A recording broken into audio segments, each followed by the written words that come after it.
మనం బంగారం కొనుక్కున్నాక దాన్ని అమ్మాలంటే కొనుక్కునే షాపుల దగ్గరికి వెళ్ళాలి. ఆ షాపులోళ్ళు తగ్గించి కొంటామంటారు, లేకపోతే రకరకాలు చెప్తూ ఉంటారు. అయితే ఏటీఎంలు ఈ మధ్యన గోల్డ్ ఏటీఎం హైదరాబాద్లో కూడా పెట్టారు. నేను ఎప్పుడో దుబాయ్ వెళ్ళినప్పుడు చూశాను. అక్కడ ఏటీఎంలో మనం దిర్హాములు డబ్బులు వేస్తే అది బంగారపు కాయినా డాలరా వస్తుంది.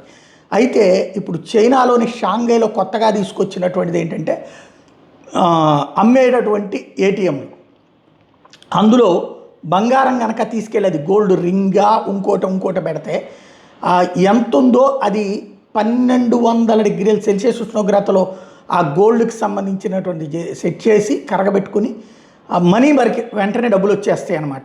ఈ సరికొత్తదైనటువంటి ఏటీఎంని చైనా ఇప్పుడు రంగంలోకి తీసుకొచ్చింది. ఇలాగ నగలు పెడితే చివరికి మన అకౌంట్లోకి ఇట్లా డబ్బులు పడిపోతాయి. చైనాకి సంబంధించినటువంటి ఏవైతే యువాన్స్లో డబ్బులు పడుతున్నాయి అన్నమాట. ఇట్లాంటి ఏటీఎంస్ని అక్కడ ప్రొజెక్ట్ చేసుకొస్తున్నారు.